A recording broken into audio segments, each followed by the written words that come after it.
Opportunity Calls with Ellen Volpe is sponsored by LongIsland.com.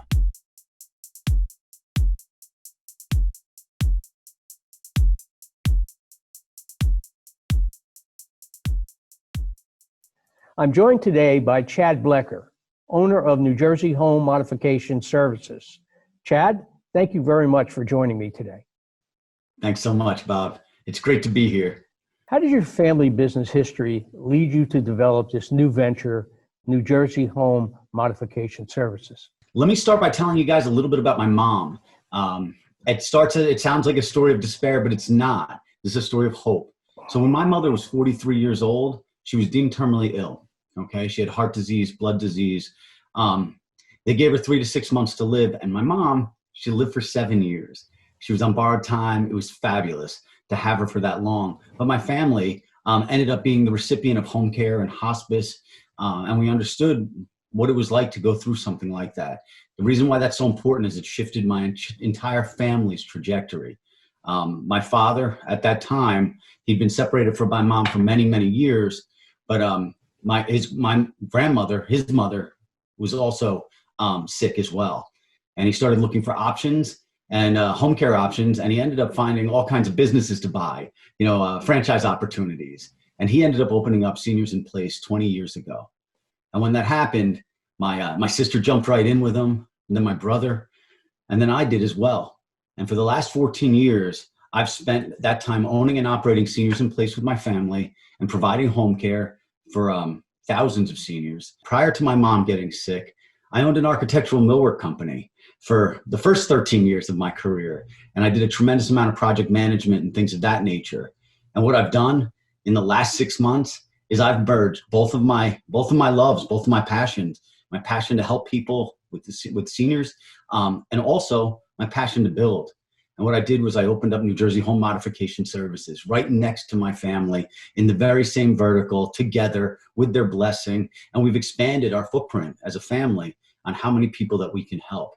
New Jersey Home Modification Services is a mission-based company to help our seniors modify their homes so that they can create sustainability, so that they can get into their houses, get out of their homes, and then flow inside. And whether that comes in the format of a stair lift, or they need grab bars, or they need their bathroom remodeled, or their kitchen remodeled, that's what we do.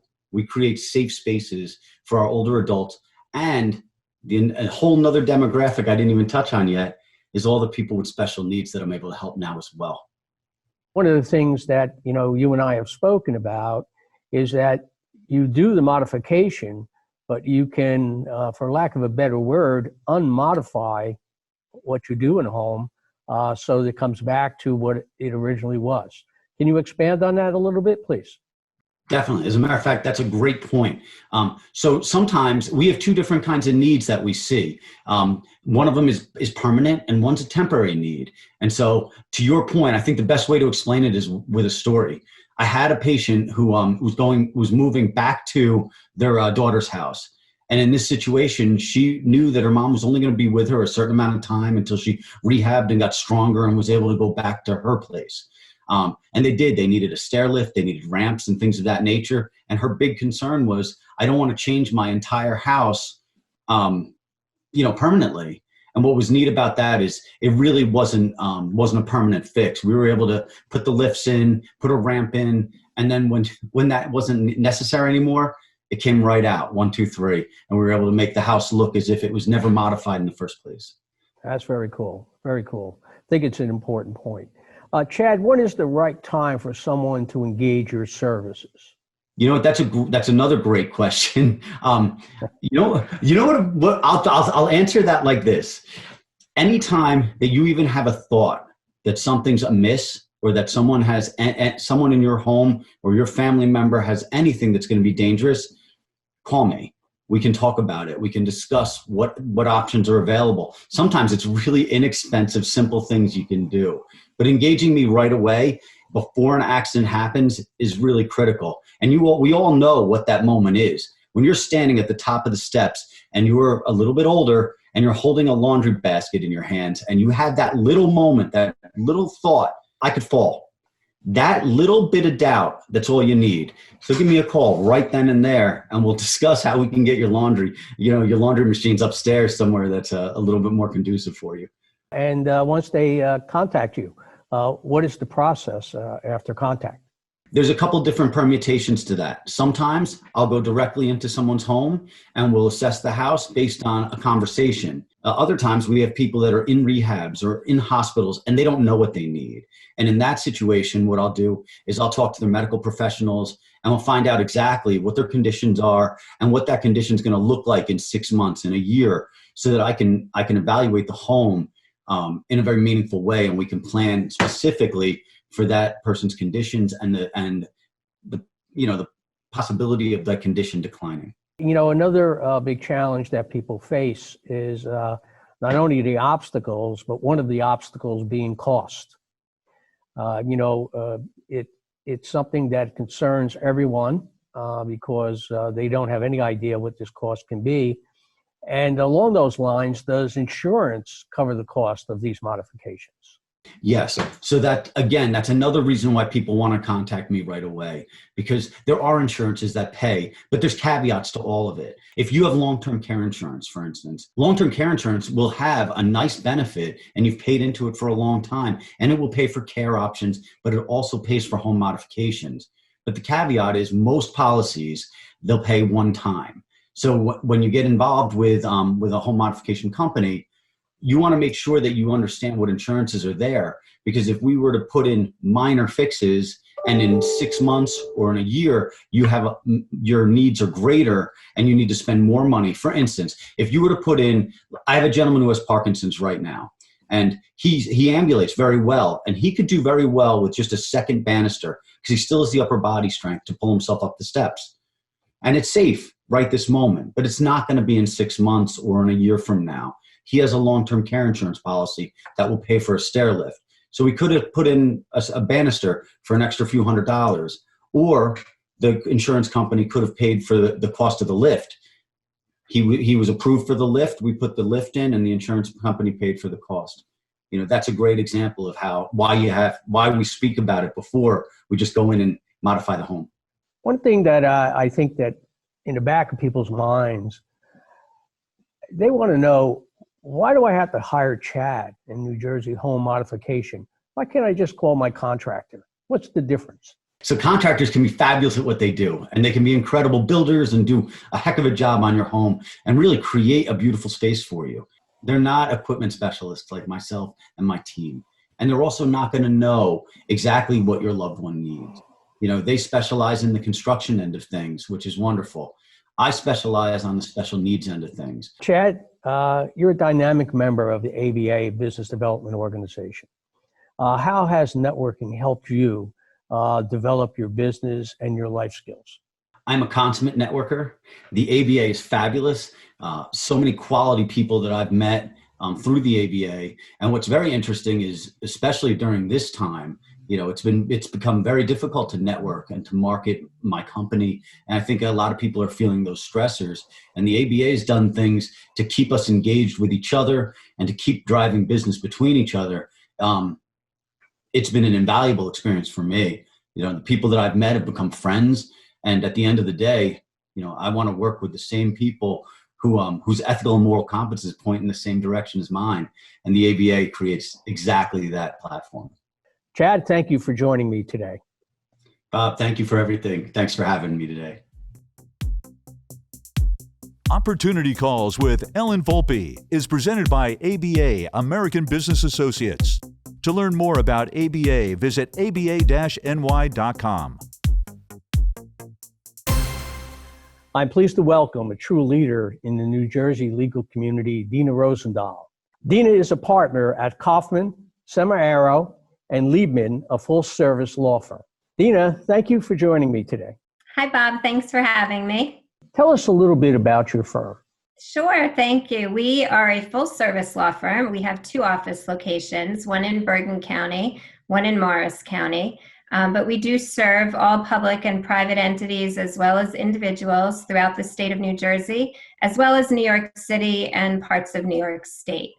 As I said, we are a full-service law firm, so we provide legal services in the area of commercial litigation, corporate transactions, real estate and land use, criminal defense, corporate transactional work. As you mentioned, my specialty, labor and employment law, and pretty much everything in between. How many attorneys are in your firm? We have 11 attorneys and a total of 22 employees, which includes paralegal and support staff. Oh, that's terrific. Thank you. You and I have spoken before about labor law. And as far as your specialty goes in labor employment law, I understand that in addition to litigation practice, you have an employment counseling practice as well. Would you like to share with us some insight into that counseling practice? I would. Thanks, Bob. Yes.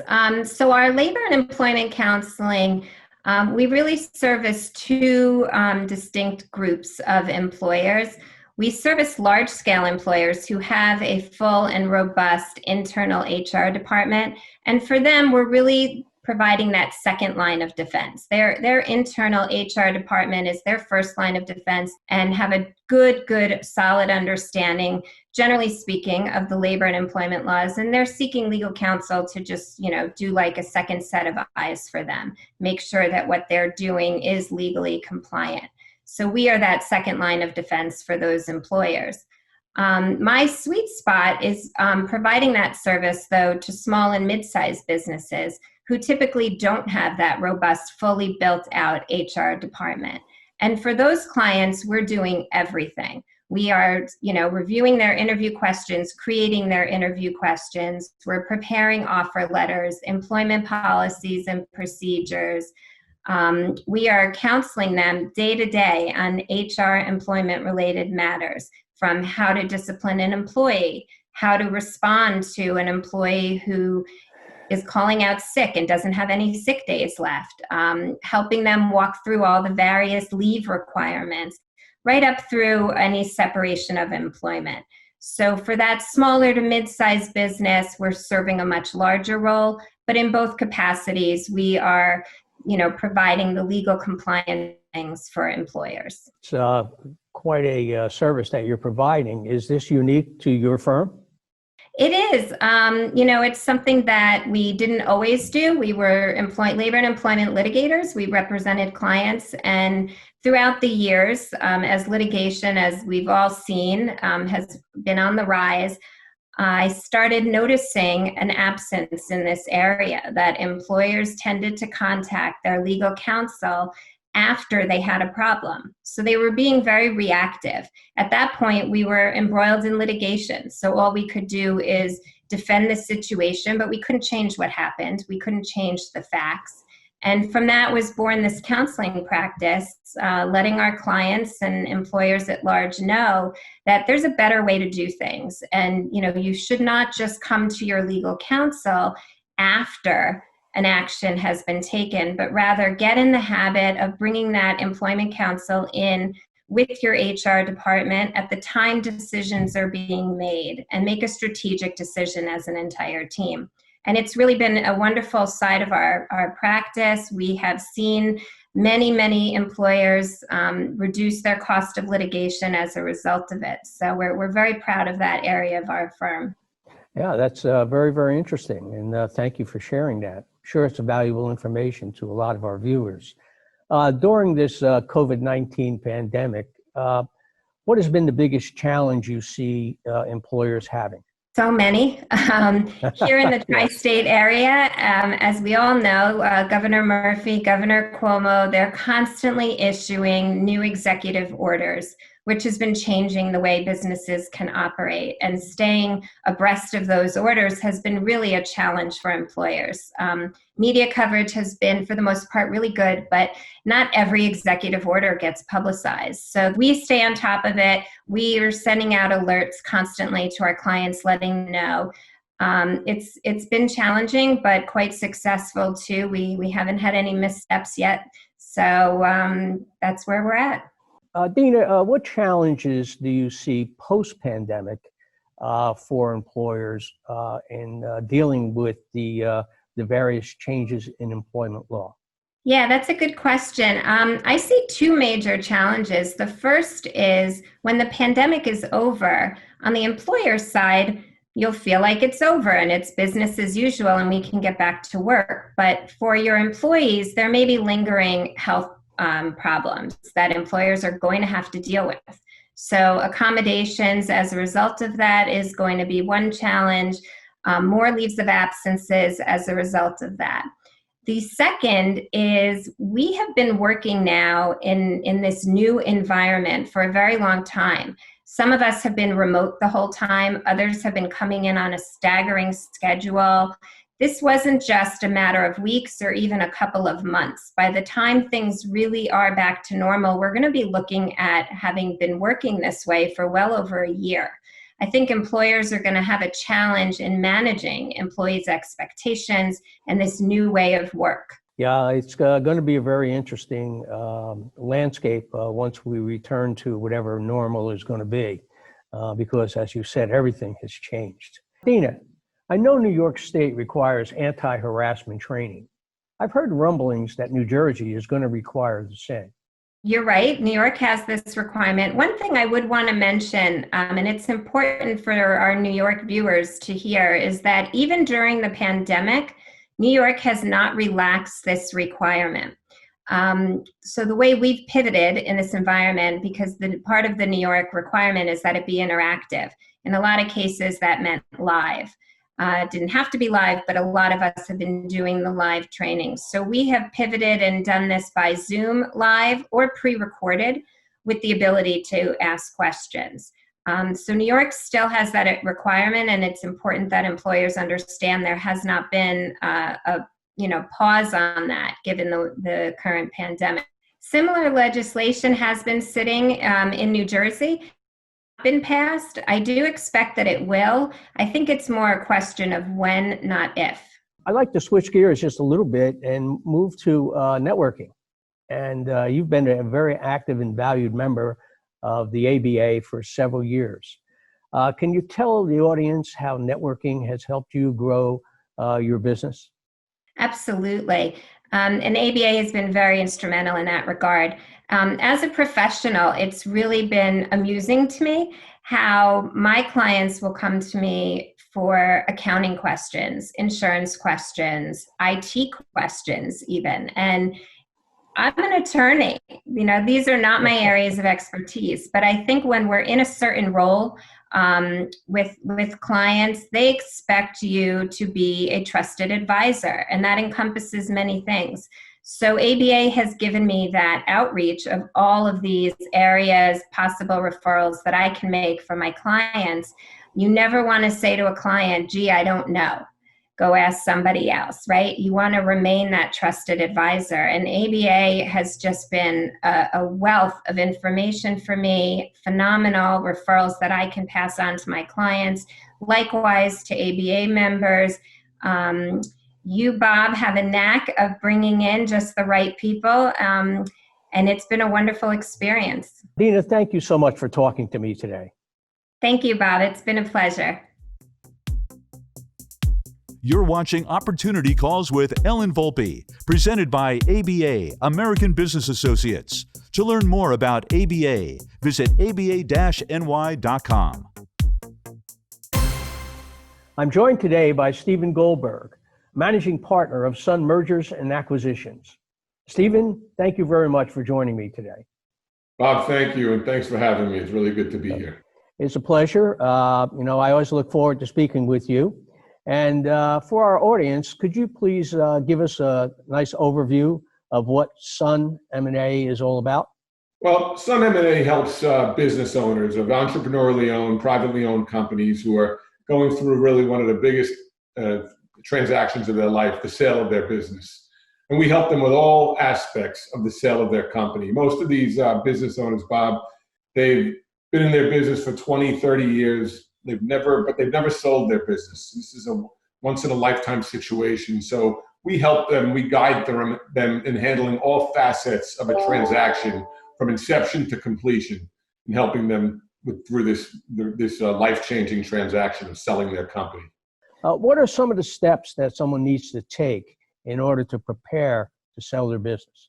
Preparation is important, and there are a number of steps that you can take in advance. Some of the key steps that come to mind initially is, I think it's important to have a realistic understanding of the valuation of the company coming in. You want to also understand the tax implications, the deal structure options. In other words, the more you can be informed at the outset, the better you're able to make these key decisions.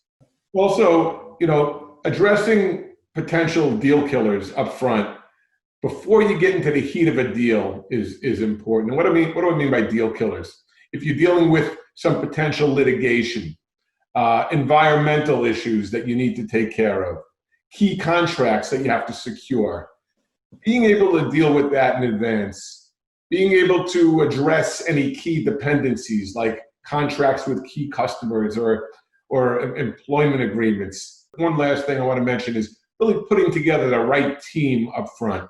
You as the seller, you only do this once in a lifetime. Find the right investment banker or M&A advisory person. Find the right attorney, the right CPA that can guide you through this. Very important to do that all up front, Bob. What are some of the mistakes that people usually make when they're contemplating selling their business? Related to what I just mentioned, I think going to market without a realistic value expectation. Some people think their business is worth 2 and 3 times what they thought it was, and they go forward with a process. It's a very time-consuming process. It could be jeopardizing confidentiality, and yet they really aren't able to achieve the goal they thought they can achieve. Another one is trying to be a lone ranger. You know what I mean by that is business owners are so used to doing everything on their own, and not getting the right professional guidance could really harm them. So putting together the right team is important, and some people just try to go at it on their own. Another key mistake I see, Bob, all the time is when a seller gets enamored or gets locked in with one buyer, rather than having discussions with multiple potential buyers and therefore creating options. Very important to create options because you're much more likely to obtain the type of transaction that you want to achieve if you have options. You have leverage. And then a last mistake that comes to mind is, as a seller, you don't want to take your eye off the ball of the business. Many times you can get so distracted with the process of selling a business that the company could suffer. And as it's getting now to the due diligence period, and the company's running out of gas. And so you have to keep your eye on the ball as if you're going to own it forever. What are the primary reasons for a business owner to have an evaluation done? The business is usually a business owner's largest asset. So it's crucial to know what the business is worth so you can make these key decisions on a very informed basis. But also what it does, Bob, is it can also really provide you with a roadmap to determine, hey, what's the best timing to sell? And also, what are the things that you can do over the next year or so to really continue to enhance or increase the value of a company? So for all of these reasons and many more, I think it's critical that a business owner should have a business valuation, because after all, the business is generally by far the most valuable asset that business owner owns. Stephen, what are some of the questions that a seller can anticipate getting from a potential buyer?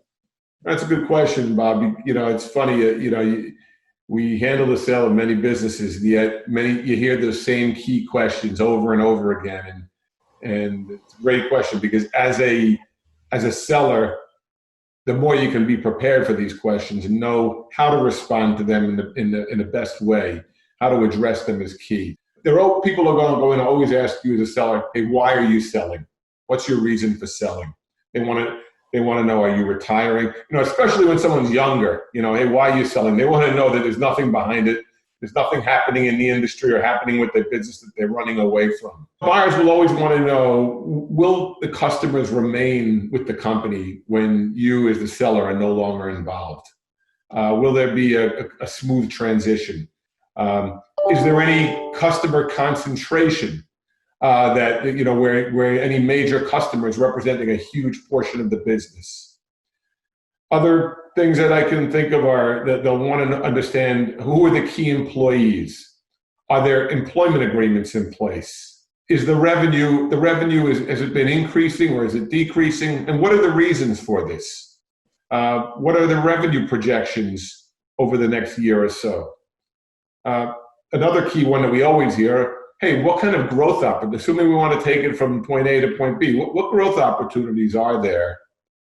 And on the other end of it, hey, what are the risks here? What keeps you up at night as a seller? So those are about 5 or 6 questions, Rob, that we get every time. And the better you can be prepared for it up front, the better off you are in terms of being able to credibly answer those questions. Stephen, why would a business owner benefit by using an M&A advisor like Sun versus selling the business on his own? Well, I will say that, as a business owner, you've been involved with your company for 10, 20, 30 years. No one knows your company like you do.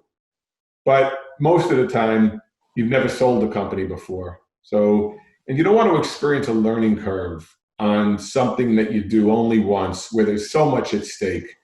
And so to work collaboratively with an advisory firm that has done this 300 times and understands what's coming next, understands how to present the company in the right way, is so key. And, so what can an advisory firm do? It can help you, as I mentioned, present the company in a way that will maximize value, understand how to prepare, how to present those value drivers, how to develop projections, how to allow you to be prepared for the intense scrutiny that you're going to receive from buyers.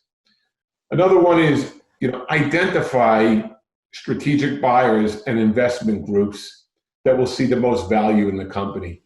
Negotiating and structuring a transaction. Unlike a real estate deal where we either agree on the purchase price or we don't, with a business transaction, there are so many options on how you can structure a transaction. The tax implications are huge, depending on how you structure it. The risk factors are huge. So being involved with a company that's done this hundreds of times before, it allows you to really structure it in a way that's going to make the most sense. Another key area that's so important is confidentiality. Confidentiality is so important when you sell a business. And when you're working with a professional M&A advisory firm, we understand how to manage this whole process in a very, very confidential and professional manner. Moving to networking, you and I met well over 10 years ago at a networking event on the golf course, World Golf with Dan Pincus. What are you doing now during this pandemic to network with others? We, in our business, timing is everything. And you can have, you develop great relationships through networking over the years, but it's so important to keep in touch with people so you're top of mind in this business. When people know of a client that wants to sell, they think of you because you've been in touch with them. So what we're doing now is we do a lot of broadcast emailing, for example, keeping in touch with the people that we've met over the years in our networking groups and networking avenues, and keeping in touch with them with articles, with emails, reminder emails, because it's just about being in front of people. So when the timing is right, when they know that they need someone who needs a valuation, a business valuation, or they know someone who's thinking about selling, they could think about our company. And that's what really we've been focusing on during this time. Stephen, thank you for speaking with me today. Thank you, Bob. Opportunity Calls with Ellen Volpe is sponsored by LongIsland.com. American Business Associates is New York Metro's premier business development and networking association. To learn more about ABA, visit aba-ny.com.